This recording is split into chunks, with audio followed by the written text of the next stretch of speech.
morning, New Bedford Guide and viewers and South Coast residents, Fall River Reporter residents, down out that way.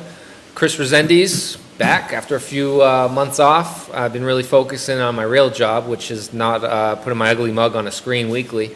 But I do miss this, and I'm going to continue to do the show.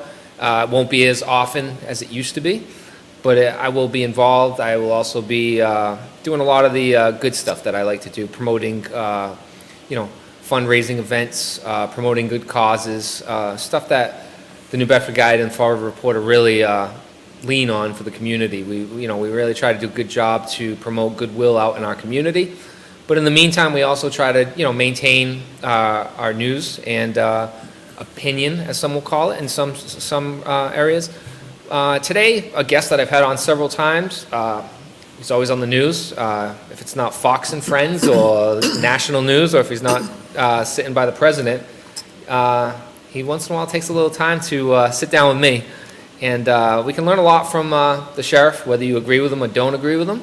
He's a wealth of knowledge, and he's tied in both locally and federally. And we're here to discuss several pretty hot topic buttons. I don't know where you stand on them, but we've had judges going rogue, being charged federally. We've had DAs stating that they're not going to prosecute certain cases. We've had DAs stating that they're going to obstruct federal officials in doing their job. And we've had our own Attorney General stating that she is against the federal government doing its job and enforcing the law, which we'll discuss, what the sheriff thinks should be done about people who take an oath to uphold the law that are now kind of picking and choosing which laws they want to uphold. As a sheriff, you are, the head of law enforcement in our community, and you are also a public figure who kind of gets attacked a lot on these issues for your stances. I agree with some, but not all, but, we can go through that throughout the whole show. And hopefully we get some people that'll take some questions. Excuse me, I'm not looking at the camera while I try to get on here and see if any questions are coming in. This is going to be an interactive show. I just don't want to talk to the camera. I don't want the sheriff talking to the camera. So please, good, bad, indifferent, let us know any questions you may have on this topic, and we'll be sure to have the sheriff answer them. Sheriff Hodgson, thank you very much for coming on again. Thanks for having me. It's great to be on the show. You've been quite busy. You've been really involved with some of the implementation of this of Trump's border security. You've sat down. You've been a real spokesperson for the National Sheriff's Association. Is that what it is? Well, no, I'm not representing National Sheriffs, but I've helped organize a number of sheriffs around the country to participate in roundtables with the president and so forth, and so we've been at that for quite a while. Excellent. Have you seen growth and really through the sheriffs in getting like some traction with the feds? Like, are we at a point now where these local people are starting to actually have a voice in federal decision making? Well, there's no question about it, and that's one of the reasons that I've had some critics who have said, why does he go to Washington? Why is he dealing with Washington? And the truth of the matter is, I've been dealing with immigration reform for almost 21 years, going back to the days of Henry Hyde and Barney Frank. On a bipartisan initiative that actually made it through the House but didn't get through the Senate for the same reasons nothing's been done for the last 20 years, where Congress on both sides, they stand down and they use the immigration issue as a political football. And so it never gets addressed because it's more about politics than it is about the people. So over the course of time, of course, working with Washington, and I even worked with Homeland Security under the Obama administration. It's not something new. I've been to Washington a couple of times because it's not about Republicans and Democrats. This is about the safety and security of our neighborhoods and our nation. So when people like myself and some of the other sheriffs around the country can actually sit with the president and tell him specifically what the issues are, the impacts are in our communities, because we're all border communities now, because Congress hasn't done anything with this for 20 years. We're at a crisis point. The president's been trying to deal with it. So when he does implement policy, he's sat and listened to the sheriffs. He's listened to Border Patrol. He's been to the border several times. He's met with angel moms and dads who've lost their loved ones at the hands of criminally illegal aliens. He took the time to study, understand it. He knew that the problem was there when he was running for the office, but then he delved into it even further to see what other things can we do to get this border secured. And then he acted on it. And he's the only leader in this country in 20 years who has not only said he was going to do it, but has taken action to get it done, while the very people who for 20 years haven't come up with an answer because they're more interested in the politics try to obstruct the one person who's trying to get this taken care of and protect all of us in our communities. And so when we sit at a round table with the president, we're talking to him about how it impacts us directly, so that when federal policy is finally created, that it really does give us the maximum impact that we want and benefit for the people in our communities, as opposed to sort of a broad sort of federal response to something that really doesn't give us the maximum impact we can Generally, get. those type of responses are reactive. Yes. And, all right, we talked about this 5 years ago. Things have already changed since, we should be proactive. Yes. And, I hate to see when we see all this debate, and by the time an idea turns into policy, it's already too late. Right. And it happens time and time again in our society, in our country, the way our politics work. Because you do the bickering for 2 or 3 years, then finally the policy comes out, and for the past 2 years, the law's changed. It's outdated already. Yeah. Are these policies that the president is trying to implement at this point, do you see them as proactive or reactive? Oh, no, they're absolutely proactive, and he's constantly looking to try to find new ways. In fact, I think I believe Steve Miller, one of his top advisors, has been working on a plan. And Steve Miller has dealt with immigration reform going back to the days of Senator Sessions. He worked in Senator Sessions' office, and he was really one of the foremost people understanding the issue, trying to push it forward. And so that's a great asset. He's a great asset to the president and to the people of this country. Excellent. When you're doing these meetings, the sheriffs, are they just, is it a partisan thing? Are we just sending a bunch of Republican sheriffs to go talk to for the optics, to go talk to the president? Or are you guys actually sitting down with Democrats, or are there Democratic sheriffs that are supporting the president at this point during those meetings? And are we actually accomplishing anything, or are we just kind of preaching to the choir when we're up in Washington D.C.?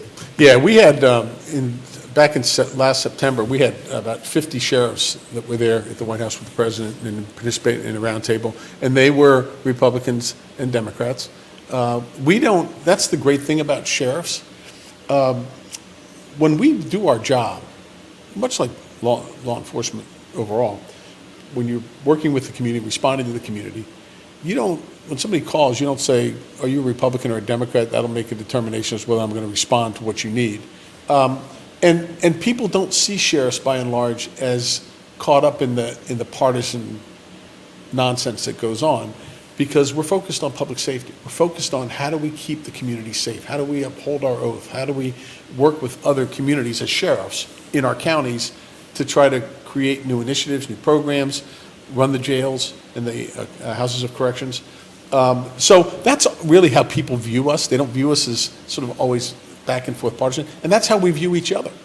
We don't push things through a political filter when we're working in a room on an issue, whether it's a policy issue or what have you, at the federal level or state level. We work on it based on what we believe the needs are of the people who trusted us to take care of them. Absolutely. With these policies coming up, the sanctuary city, the sanctuary states, are you as a sheriff adversely or in some case maybe positively affected by these in any form or fashion? Like, these legislators, these cities or these governors that declare, hey, we're a sanctuary state, we're a sanctuary city. Does that hurt or help you as a sheriff, or do you even have to, hey, you can say what you want, I'm going to continue to do my job? It hurts the people of our communities that we promise to protect.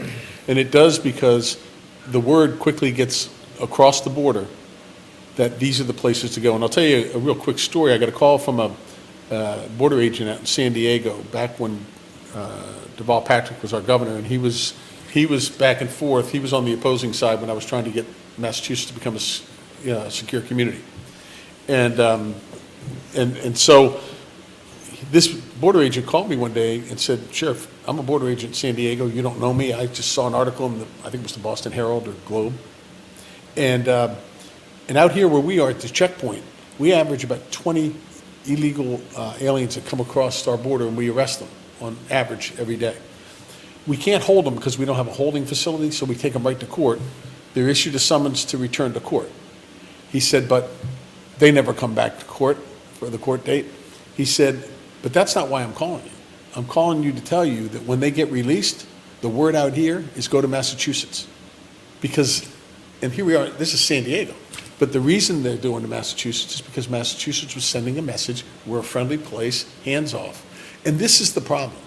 And I think it is for most people, not only in our state, but across the nation.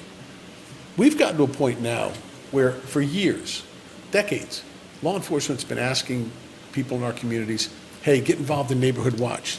Tell us what's going on. Be our eyes and ears out there. If there's things that are going on in the community that are, well, get a hold of us. Let us know. Help us protect the communities. For decades, we built this up. Now, we have people who are in elective office creating these sanctuaries. And basically what they're saying is, listen, you people on Neighborhood Watch and law-abiding people, you need to go into the shadows and be quiet. And the people that are in the shadows who are here illegally, violated our laws, you need to let them come out of the shadows with a protected bubble and be able to do their thing in your community. And the problem with that is it's blatantly unfair, it's wrong, to shield people who that we know have violated the law and suggest that somehow they're hands off. You can't deal with it. So we have elected officials who are creating this special class of people who are not being held accountable to the laws that the Americans and the legal residents who are here are held to. And we can't have that in America, because then what it does is it creates it gives license to people when they see the inequity to say, well, I don't like this law over here either, maybe I won't obey that, because if they don't have to obey, why do I have to obey? Yeah. And suddenly people find justification for doing things wrong. 100%. I know you track everything at your jail. We do. I've seen the book. It gets updated daily. You know what it costs for somebody to walk down the hallway. 250 operating indicators every day. Yeah. So every shift. That being said, you obviously track gangs, and I know that you actually have now partnered with New Bedford Police. You have a member of your deputy that does work with them. But my question in terms of gangs is, besides the sharing of information, has there been an increase in Central and South American gangs such as MS-13 in this area since those days of the Deval Patrick time when you spoke to that deputy down in San Diego County, or the sheriff? During that time period, there's got to be, and I'm sure you have the numbers somewhere, but you don't have to give an exact figure, gone up, gone down in these specific gangs, not the traditional Bloods and Crips, but we're talking about the Latin Kings, and we're talking about MS-13 and any other off-spin. 18th Street Gang, yep. Yeah. How is that looking in our region, Bristol County? What does that look like now? We've seen a bit of an uptick here for MS-13 in our facility, but not to the degree they've seen it in Boston and up in the Lawrence area and so forth. I just got back from the border 3 weeks ago. I've been to the border 4 times. I was at the processing station, and then I was right on the Rio Grande in the worst area for the cartels. And the border chief said to me at that time, he says, you do know that MS-13, the word down here is to go to Massachusetts, because what they're doing is they got orders to take over the Northeast. They're trying to get a foothold again back into the Northeast, and that's why you saw the big bust up in Boston. The intelligence is there. We all know it. So we know we get this intelligence through the sharing of this information, working with ICE, working with FBI, and our federal partners. And so we know, we have our boots on the ground, know what's happening on these trends. The Northeast is clearly the area now that they're trying to get their foothold. And And we're aware of it, and that's why, as I said, you saw that big bust up in Boston. We're trying to put a big dent in it. Absolutely. I've gotten a lot of questions on this on the side, and people that know that you and I, talk about this stuff. You come on my show. I reached out to Jonathan and asked him, told him, hey, people are asking this. These trips to the border, 4 times to the border, Washington, D.C., and all that stuff, how is that being funded? And also, if it's being funded through the department, the justification, which I can already answer that question for you, but I want to hear it from you.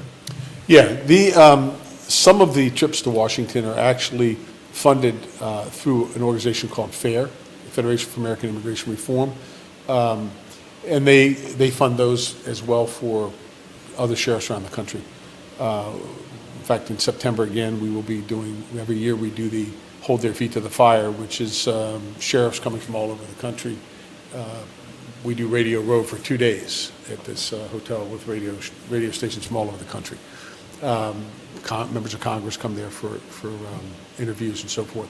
But those are the trips that we do, for example, to the National Sheriff's Conference. The sheriffs, of course, take that out of their travel budget because that's the place we go to, get professional development, things like that. The White House, depending on what the issue is, if I'm going to participate in a roundtable, obviously that would come out of our budget. And these are, you asked about the justification. We all know that when Congress or the administration is going to be creating new laws or addressing certain issues, particularly when we're talking about crime, that not having the input is would allow people who have no knowledge or understanding in any depth to create policy based really more on political benefit as opposed to good public policy, rather than policy. What's really needed by those of us who have our boots on the ground and can tell them, oh, no. If you do this, you'll create that. And so they don't deal in this stuff every day. We do. You need to have, and for the first time, we've got a president who literally before he creates these solutions, he doesn't sit there and go, hey, why don't we do this? He's a businessman. And more so than any other president we've ever had, he uses a business model for government, which a lot more people ought to be using in government. He sits down, he goes, okay, what's the problem? How do we fix the problem? What are the negative impacts? What are the upsides? What are the downsides? And then he goes, okay, I heard you all. Let's move. Here's how we're going to do it. And he gives his direction to his secretariats, and they do it. Selling solutions. Yeah, so we're getting good. We're having a president who's giving a direct ear. He's not passing it off to a secretary or someone else. He's right there. The Homeland Security Secretary is in those meetings with us. You have some of the top policy people in there sometimes. You have a lot of things, depending on what the issue is, who would be there. But he is very inclusive and wants to know, so he can give the best solution to the American people. And God bless him for that. That's what we all want, I think, and hope from everybody in government. Absolutely. Moving on to the next. Next topic. We've had some pretty newsworthy events happen here in the Commonwealth. Let's just start off with Assistant Attorney General Andrew Lelland, who announced that he actually did indict Judge Sheila Joseph on obstruction charges. A little background: there was a illegal immigrant who was at her court and facing, I think, 3rd or 4th drug charge. Distribution. Released, and the ICE agent knew that he was going to be released and was there waiting to pick him up on a immigration violation. And this judge, from what I understand, helped hide this illegal immigrant. Well, yeah, it's a little worse than that. First of all, this individual had been deported twice prior to him appearing in court on this case. So whenever you're deported and you return back to the country, that's a felony under federal law. That's number one. Number two, He, as you said, he was there before the court on a distribution of drug charge. He had been arrested for drunk driving in the past. And so there was an ICE officer in the courtroom. The judge ordered the ICE officer to leave the courtroom. And then the defense attorney went to a sidebar with the judge. The judge at some point told the clerk, turn off the recorder, so what she was saying to the defense attorney couldn't be heard. And then the next thing you know, the detainee, or the illegal alien, was allowed to go out the back door, down the steps, and released out through the sally port by one of the court officers. That is blatant obstruction of justice, hands down. There's no question about it. And if it was anyone else, if it wasn't a judge, and it was you or I, you can bet the feds would be all over us for obstructing justice and allowing somebody to get away. And this is the problem. When you start having people creating policies like sanctuary cities or allowing people to get out of the court or evade law enforcement, there's a lot of problems with that. The first of which is it's legally wrong. Secondly, what's the message courts would be sending to people in the communities? That they don't really like the law enforcement, don't want to work with them. They're going to help people who commit crimes to avoid, being arrested or what, evade the law, whatever, be shielded from law enforcement. And then as well, what's happening is people are starting to say, well, what about us? I thought it was equal justice under the law. Why are we letting somebody go out the door that we know? And if that guy had gotten in the car again 2 days later or whatever, drunk and killed somebody, who's culpable, right? Our job if you don't like the laws, and this, I had a conversation with a district attorney yesterday about this. If you don't like the laws in our country, nobody's more frustrated with the fact that Congress hasn't done anything for 20 years. I've been dealing with this for 20 years and watched this nonsense. But if you don't like the laws, then there's a process in this country to change them. You go to Congress. But you don't decide for yourself, we're going to manipulate the justice system because we don't happen to agree with the way it is and we think that they should change this or what have you. And you cannot ask law enforcement, when we took an oath to uphold the laws and enforce these laws, to say to us, just look the other way and ignore it. We're not going to do it because the law, if you change the law and it's something different, we'll enforce it that way. But don't tell us to violate our oath and not enforce these laws, because that's our promise to the people. And that's why this was so egregious on the part of the judge to have done this. And I think it's unfortunate. I understand she's a relatively new judge, but there are rules. It's a violation to turn off the recorder. Now, I know that the Attorney General... That's a civil infraction, isn't it? Yeah. I know the Attorney General came out and blasted the U.S. Attorney, and he did exactly the right thing. And if he had done anything different, he would have been in more of a conspiratorial sort of situation where he'd be looking the other way. And that's not... I commend him for doing the right thing. But the Attorney General lambasted him and said this should have been handled in the court, in the Commission for Judicial Review. The state could have been handled there. Okay. Even if you were to believe that, which I don't, I believe that the U.S. Attorney did the right thing. There was a law broken, clearly. Right. He had to send a clear message. This is all about upholding the law. It wasn't about immigration, about upholding the law. But even if the Attorney General really believed that, you have to ask yourself, this case has been around for a year. People have known about it for a year before it finally came to this point. Yeah. Why didn't she do that? Why didn't she take it to the commission? If she really felt that the U.S. Attorney shouldn't have indicted. Why didn't, over this past year, she decide to say, hey, you know what, this is wrong, and we have to take it before the commission for review?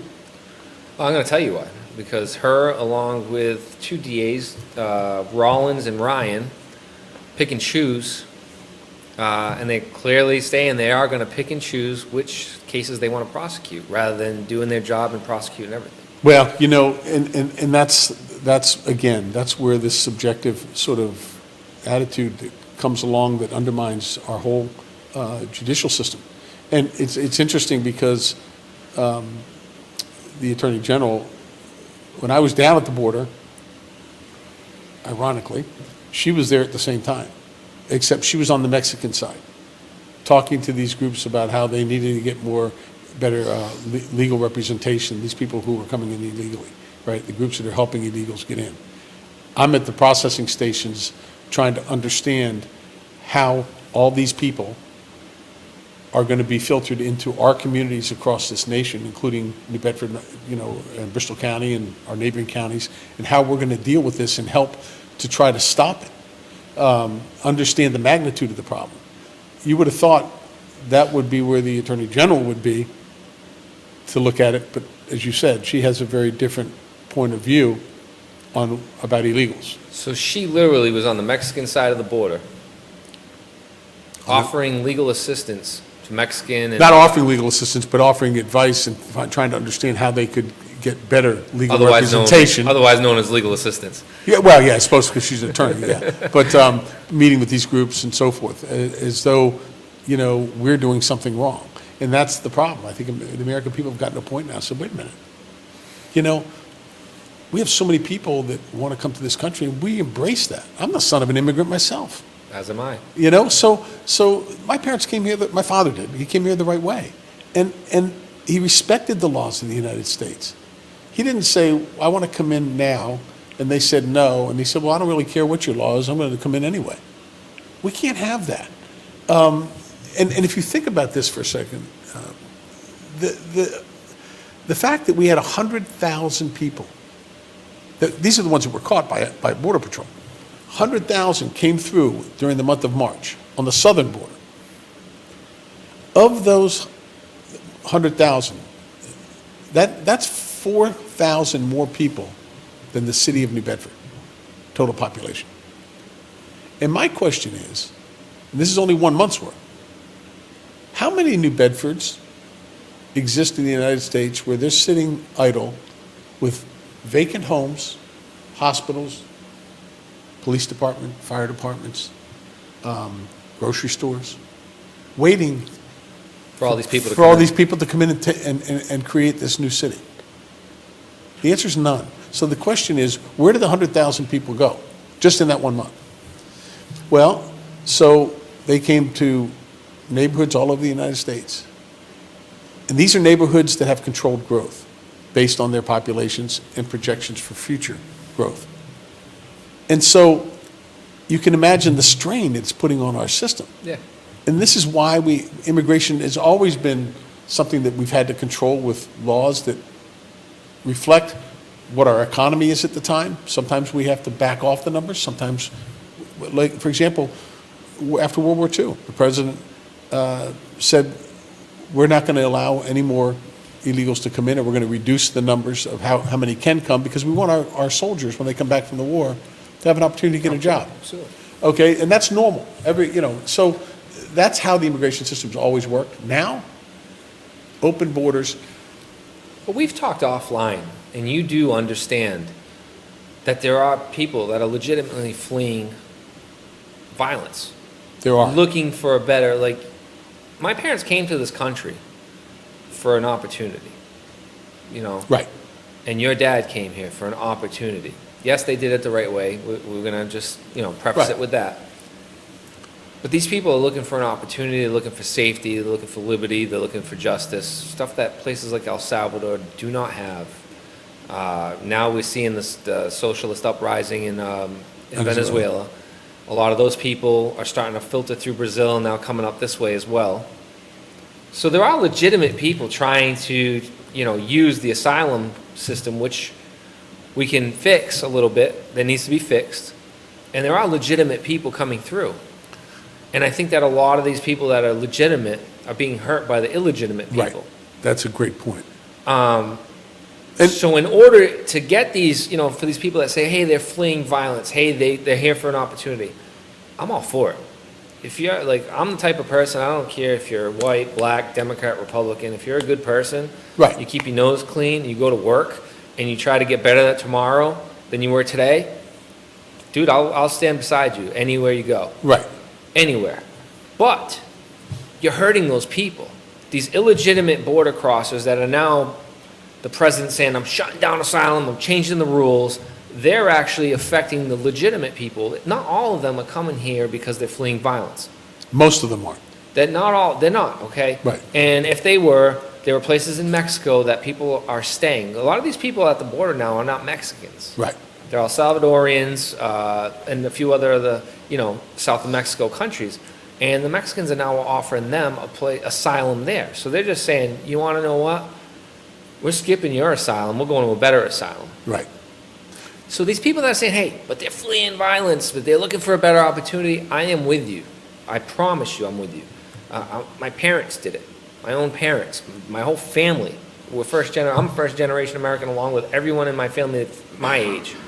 But that being said, you're hurting the people that actually need the asylum more than you're helping them the way things are going right now. Right. And I would tell you that the majority of people coming through aren't qualifying for that kind of asylum. I don't know either way, so I can't agree or disagree. Of course. Yeah. But I would tell you that what's happening is because of the way the asylum rules are and because of the Flores decision, what's happening now is word gets back across the border very quickly how you can get in here. Of course. And much like the kids in Chicago, right? In these really crime-ridden, violent-ridden neighborhoods. I mean, they'd like to go somewhere too, right? And we get that.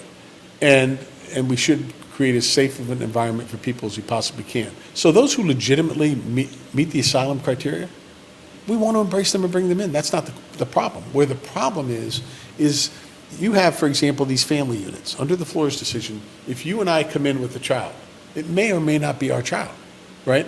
So we come in, we qualify then as, so we don't care. We want you to catch us because then we're only going to be 20 days in, and then you let us out into the community somewhere in the United States, we just take off. In Aurora, Colorado, 256 people, I think it's 250 some people are in quarantine. And they are because there was a measles outbreak. Now, let's say you and I were in the Aurora holding facility, the processing station, with each of our kids. And we'd been there for 10 days. We only got 10 more days that they can hold us. But the 10th day we're there, this measles outbreak takes place. So they're going to start you, me, and our kids, and the people that are all quarantined on 25 days of medication, the treatment plan. They can only give you 10 of them there. No, you're only going to be there for 10 more days. So they're going to keep giving it to you for 10 days. Then they're going to give you 15 days of medication with instructions on how to take it and say, bye-bye. You're off into somebody's community. And hope that they take it instead of spreading it. Look at the measles outbreaks across the country right now, right? All of a sudden, we're having them. And now we have other diseases that are coming in. So, are these in correlation with sanctuary cities? Has anybody looked at that? I don't know that they're in direct correlation with necessarily. The outbreaks in these areas. Plymouth had a quarantine for 125 people not too long ago. Plymouth County, at the jail, at the ICE facility. So look, this is a real problem. This is a health problem. This is a crime problem. And these individuals got the word on the other side of the border. So here's what you and I do: we get out. We take those two kids and we bring them right back to the border, and we give them to the cartel. Cartel takes the kid and gives the kid to somebody else, right? That person's paying the cartel $5,000 to get that kid to them so they can come in. So these children are just being used. They're being used and abused because you could. Oh, you hear the stories of mothers and fathers giving their daughters birth control Oh, on the sure. way up because they're going to get raped on the way up. Oh, yeah, and they do. And not only that, but I'm talking about the young kids. So I'm processing some guy who just came in with a kid. I can't tell whether it's his kid or not because we're not allowed to fingerprint anybody under 14. Okay? So that's a problem. So anyhow, you say that's your kid? Okay. I have to take your word for it. List it down here, father, son. Now, you leave after 20 days, but you're a pedophile. And you take this kid off into some community somewhere in the United States, and nobody even knows, but you're abusing that kid every day. And this is going on all over the country. And so you want to talk about protecting people. I thought they were taking DNA now. No. They're not doing that? No. I thought they were doing mouth swabs of these people coming across. No. They talked about it then. They talked about it, but it's very difficult. And you got to remember, these The border agents, I mean, they haven't changed Yeah, I don't diapers. think- They're wearing masks in these places while they're working because of the disease. You know, you start taking DNA swabs and somebody's got, some Hepatitis disease. or whatever. Yeah, whatever. Even though you have gloves, it can happen. And so it's a deplorable situation. I was in that processing station in McAllen, and I'd been there before. It is as bad as I've ever seen it. And not because of the Border Patrol, because Congress doesn't care. We And gotta so fund larger facilities. well, no, and change the rules as well. Yeah, we got to stop so many people coming in illegally. But the point is, when you go in that processing station, it's the capacity is for 1,500 people. They got 2,400 in there. They have 41 porta johns and 30 For how many people? for 2,500 and 36 showers. Okay, and they I think they have to shower they can shower every 3 days. When they come in, their clothes all have to be laundered, right? So everybody has to have their clothes laundered. Then they wear their regular street clothes. Yeah, yeah. And so you walk by these group cells, and you'll have kids from 6 to 14 in this group cell just standing there. Just standing there. I mean, I'm talking wall-to-wall kids. Then you go over and they have chain link pens because they have to be able to see what's going on with the adults. Of course. They're all just standing there. You go into the garage area, Sitting on the ground every day. laying all over the floor in the garage, as far as you can see. Mothers holding kids on their laps. This is Sad. not America. And we have rules and laws so this doesn't happen.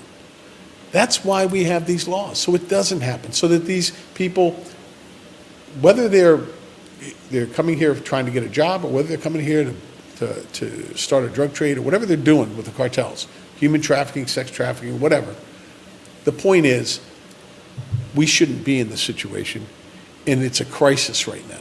It's clear, I can say that because I've been dealing with this for 20 years.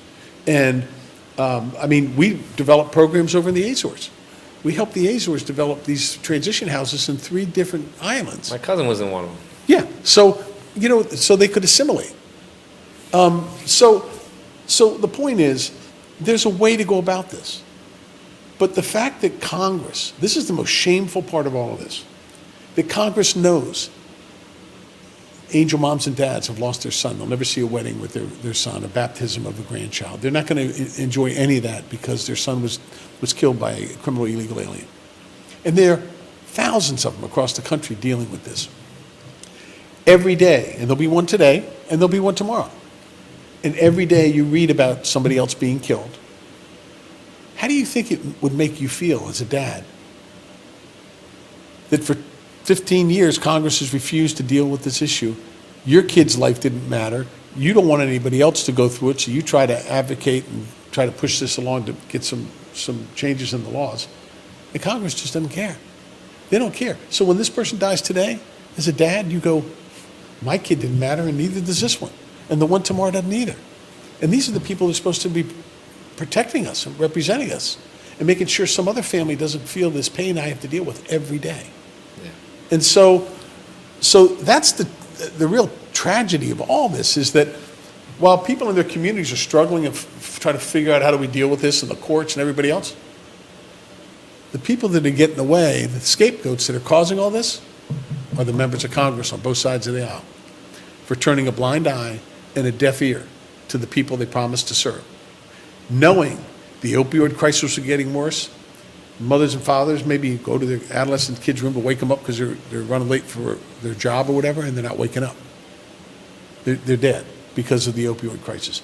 And we know this is going on. Massachusetts is the second most common place in the United States that you will find fentanyl. And that's coming from the southern border. It is coming from the southern border. There's already, the Mexicans, it's coming from China. Right. And the Chinese were sending it through Canada for years because, there's absolutely no border issue. Right. The Canadians now really because I really dove into this, and the Canadians really do a good job of checking their mail now. Yeah. Especially from China, where the Mexicans are not. So Right. the majority of the fentanyl is coming from the southern border, whether people want to hear it or not. Right. And it's not just impacting the people who are suffering addiction. and their families. But now it's creeped into the people who are trying to protect the families from this stuff. One of my officers had to be Narcan. Yeah. And we just had a Wareham cop who was trying to give Narcan to a person that was overdosing, and the person must have had some fentanyl on his clothes or something, and the officer came in contact with it, and they had to Narcan the officer. Yeah. I mean, You got to breathe it in or Yeah. it's got to be ingested. You can't. Or skin unless contact. it's car fentanyl. Car fentanyl, fentanyl if you can touch, yeah. you can touch it, and it'll kill you Yeah. like that. But Yeah. but Another point on fentanyl that a lot of people aren't realizing, and I realize it because I've sat with you, I set up a meeting with you, with somebody that's on the federal task force, Travis, and we discussed how they're going to weaponize fentanyl. And they're actually, the feds are talking about making it a weapon of mass destruction right now. A lot of people, these people don't realize, you see all these deaths, like people, if you're watching right now, you see all these deaths with fentanyl. Terrorists are actually plotting a drone attack loaded with fentanyl. yeah, They're going to go to a crowd, they're going to drop a ton of it, and people are going to ingest it, breathe it in, and die. They're going to put it in your HVAC system at busy office buildings. Like, people don't realize, like, fentanyl, oh, it doesn't bother me. All right, you may not be an addict, your cousin may not be an addict, your car may not get robbed by an addict, but you can be a victim of a terrorist act using fentanyl. They're planning it. You've sat in the meetings, I've spoken to a few people about it. There was an article about it, that's why I'm speaking freely about it right now, whereas I wasn't privy to talk about what I had heard from this individual. The feds are really scared of weaponized fentanyl, and it's going to come from the southern border. yeah. And you make such a great point. And I think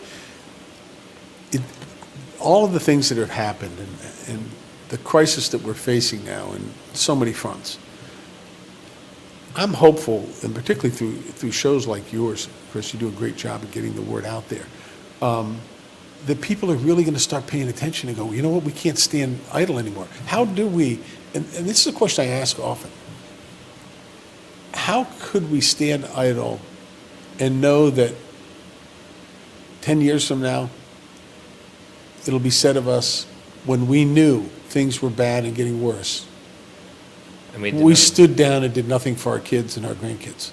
We just stood idle and never took on the responsibility of acting. And I think if ever there was a time for the American people to come together, we can have different points of view. We can have, and that's okay. That's what makes us strong. You may not end up agreeing in the end, but at least you were heard, and at least you know where the other person's coming from, which is, in and of itself, I think, empowering. But we're in America today, we, all of us, we own the problem. And we own it even more if the people we know are supposed to fix it are allowed to just turn a blind eye and a deaf ear when we're the ones that control the fact that they're in office. So it's time for America to rise up and tell these people that we're paying a salary to every day that it does matter to us that you address our issues and stop with your games down there in your political playground. I'm talking about both sides of the aisle.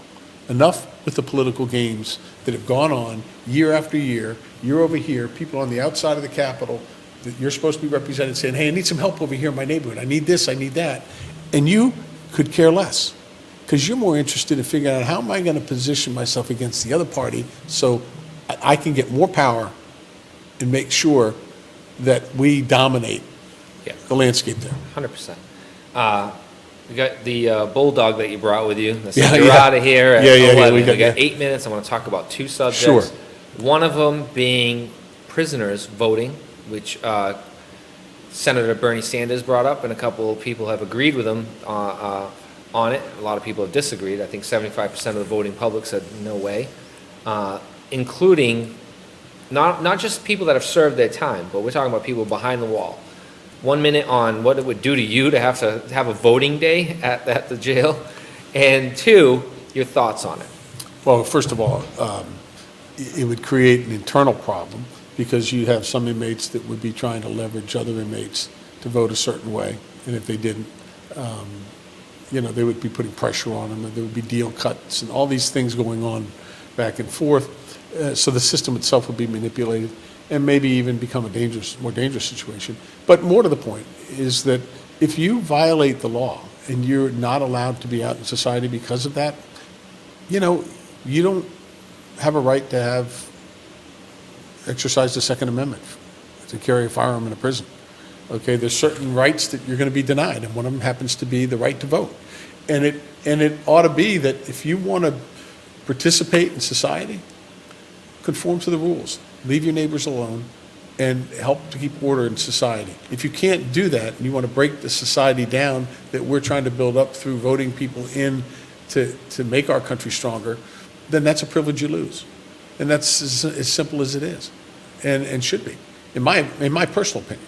So there are certain rights you're going to give up when you go to jail, and that's one of them.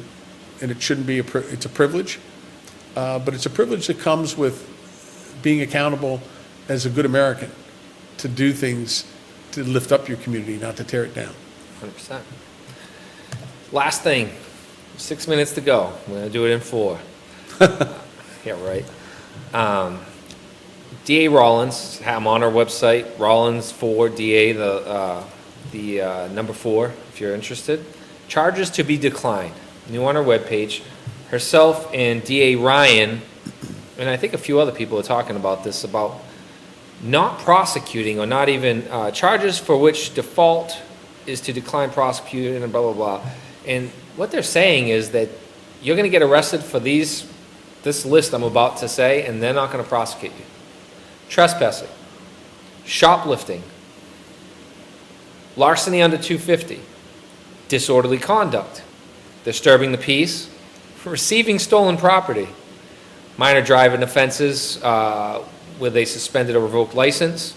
I don't know what those minor driving offenses would be, but she doesn't break that down. Breaking and entering where it is into a vacant property or it is a purpose of sleeping or seeking refuge, and there's no actual damage to the property. So if you're breaking into a property, you're going to have to break something to get in. Maybe that's just me thinking that. Wanton or malicious destruction of property. So I can go destroy your fence because I don't like you, because I want it. No, I can't do anything. Minor possession of alcohol. We're going to start letting children be accountable for breaking the law. That's a good message to be sent to a minor. Drug possession. What is possession? I guess anything under the trafficking. Drug possession with intent to distribute, so I guess that doesn't mean that. So you can have 4 or 5 small bags of heroin that you want to sell to somebody and kill somebody, or fentanyl. I'm not going to charge you for that. Standalone resistant arrest charge. This I could see because there has been abuse, and I see where the public may support this one, where the only charge that you're being charged with is resisting arrest. There has to be a predicating offense in order for you to resist, I think, in my own mind. Resisting arrest charge combined with only charges that fall under the list of charges that we decline. So you can trespass, and when the cop tries to arrest you and you resist arrest, you won't get prosecuted for that. So she's not hiding. She made a website for it. This is on her personal website. She is the DA right now, and yeah, this is very scary. Imagine creating a menu for your children in your home, that there's certain infractions you're going to be allowed to get away with. I won't punish you for it. If you go break the neighbor's windows, I'm not going to punish you for that. I'm not going to punish you if I see that you're, getting into the liquor cabinet and drinking liquor at 12 years old. Okay, that's not one of the ones we're going to punish you for. But there are other things beyond that we consider more serious that you could be sent to your room for, or you'd be, grounded for 2 days or whatever. I mean, this is the unraveling of the structure that we need to rear our kids and to keep society focused on protecting the freedoms and not violating the laws. I mean, the laws are here in existence because they're the framework that allow us to have the freedoms we enjoy. And when you start breaking down the law and start saying to people, well, you can violate somebody else's property, or you could, steal something that some small business has up to less than $250. We won't prosecute you for it. Well, to that little business, that's a big deal that you stole it. And so when you start finding ways to excuse people for violating other people's rights and violating the laws that are meant to protect your neighborhoods, you become complicit in promoting crime. And that's as un-American as it gets. We're about laws in this country. We're about enforcement. We have a structure. Our forefathers must be turning over in their graves to see what they established for us in the way of values. You got all these asylum seekers coming to this country for a reason. The reason is that where they come from, there are no laws. There's no prosecution of the gangs for breaking people's fences and stealing from small businesses. So here, on one hand, you have D.A. Rollins, who supports and goes against our securing our border and feels bad for these people fleeing a society in which now she is trying to mimic. Think about that. Well, the other thing, literally, they don't prosecute all those things in El Salvador, and that's why right. they have that problem. Exactly, and that's a perfect point, and it's a great point. And the other thing to think about is, if this is such a great thing for our criminal justice system, why aren't the other 13 DAs doing it? Why aren't they all doing it? Why aren't they just making it a blanket policy across Massachusetts? And I think we all know the answer to it, because they're more interested in enforcing the laws, not marginalizing what people do. If you want to, that's why we have judges. If you get brought in for shoplifting, the judge will make the determination. But your job is to prosecute, enforce our laws, and prosecute the people that violate. It's your job. You don't like the fact that you think shoplifters shouldn't get a penalty for this or that? Get the law That's changed. a judge's. That's change the law, or so that shoplifting is, you can go to anybody's store and take whatever you want, or let the judge make the decision once they're arrested.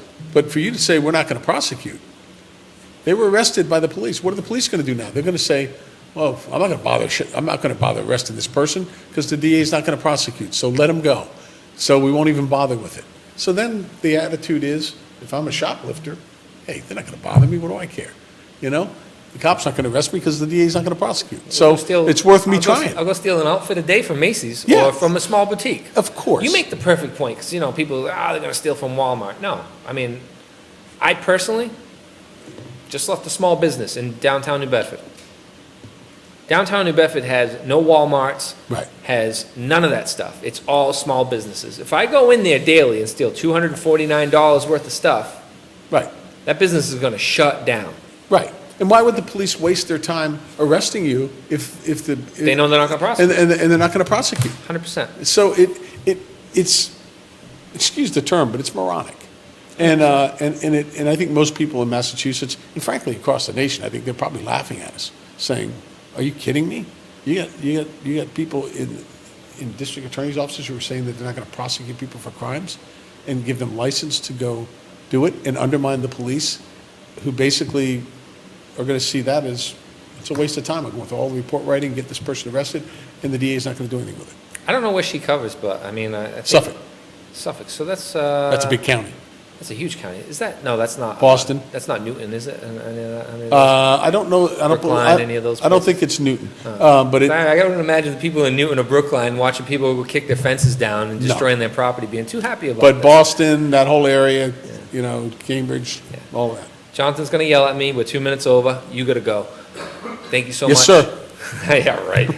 He always treats me like I'm some sort of big shot. I don't You know are. why. Yeah, right. You're a bigger shot than anybody else. Thank you, everybody, for tuning in. I'm going to be doing these not as frequently, not to 7 o'clock every Thursday, but we're going to sneak them in here and there, 10 a.m., 3 in the afternoon, whatever it may take. But we're going to try to continue getting the show out. I really feel like by having guests like Sheriff Hodgson on, that we are learning as a community. The more you know, the more power you have. Knowledge is power. Being aware of situations and seeing conflicting opinions sometimes, especially if you're open-minded, makes society a better place. I mean, if you're just going to shut down and watch things that confirm your beliefs, you're not growing.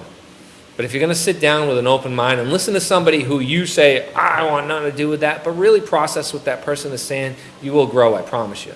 I do it every day. There's a ton of people that I just don't want to hear from. But since I've taken this attitude of opening up my ears and opening up my mind and opening up my heart to those who I think that are not of the same belief as me, I've grown, and I've grown exponentially. And I hope you do the same. Thank you, everybody. God bless.